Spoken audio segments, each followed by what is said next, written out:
thejbeans.net. The Dutch Caribbean island of Curaçao, known for its centuries-old brightly colored architecture, is located in the Caribbean Sea, about 45 miles north of Venezuela. Cruise ships dock in the capital city of Willemstad, which had its historic city center selected as a UNESCO World Heritage Site in 1997. While some smaller ships dock in the harbor of Santa Ana Bay, most dock at the Mega Pier. Both are within walking distance of the city's shopping and tourist areas. If you'd like to know where your ship is expected to dock, a port schedule is available online. In this video, we will explore Curaçao by foot, starting from the Mega Pier. Before you leave your ship, be aware of a few things. First, Curaçao is typically very windy, so keep that in mind as you're deciding what to wear while in port. Second, bring your ID and ship's card, as you're required to have them to re-enter the port area.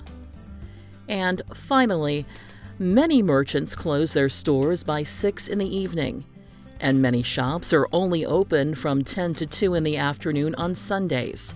So plan accordingly if shopping is on your to-do list. When you exit the ship, you'll quickly find a Welcome to Curaçao sign. If the photo op is crowded early in the day, just wait until later when it's less crowded. An information desk with a taxi rate sign is located nearby. The sign lists fares from the cruise terminal to a large number of beaches and other points of interest. Other signage directs visitors to restrooms, tour buses, taxis, security, and downtown. A handful of shops are also located in this area.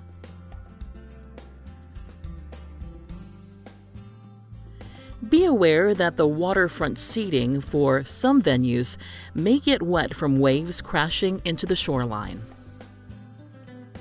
Before you exit the cruise port gate, you'll find a map of the area, which is great for getting your bearings. From there, follow the brick path along the waterfront, which will take you to an area full of shops, restaurants, and bars.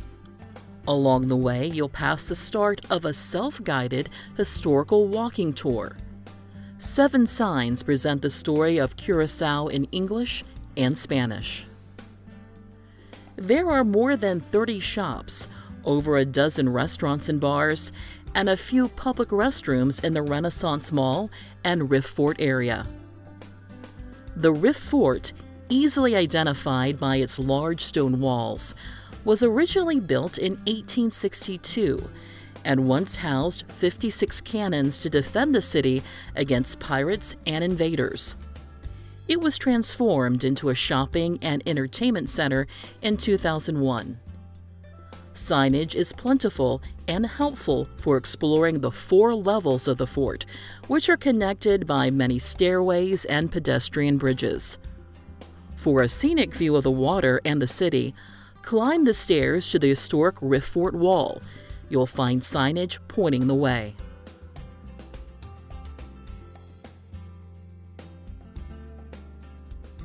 As you exit the fort, you'll be on the western shore of Santa Ana Bay, in an area known as Outra Banda, which means the other side.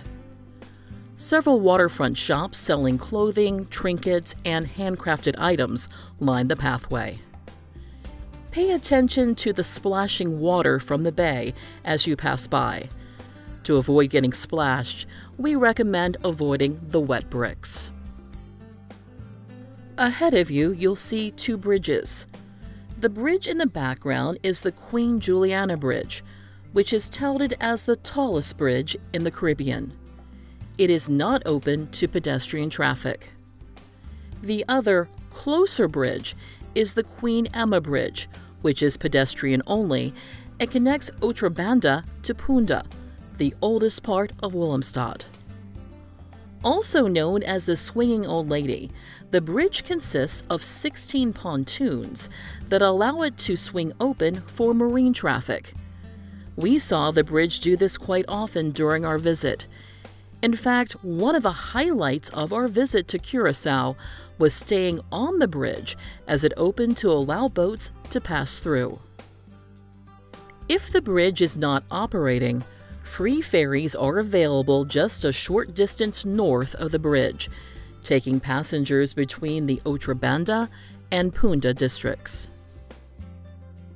Once you're in the Punda district, which means point, your first stop should be the Lockhart sculpture, located next to the Queen Emma Bridge. Unveiled in 2017, the sculpture is designed for lovers to attach padlocks with their names written on them. We attached our pink jelly beans lock, and we encourage you to bring your own to lock in your love in Curaçao. Across the street from the Lockhart sculpture is one of the most photographed buildings in Curaçao.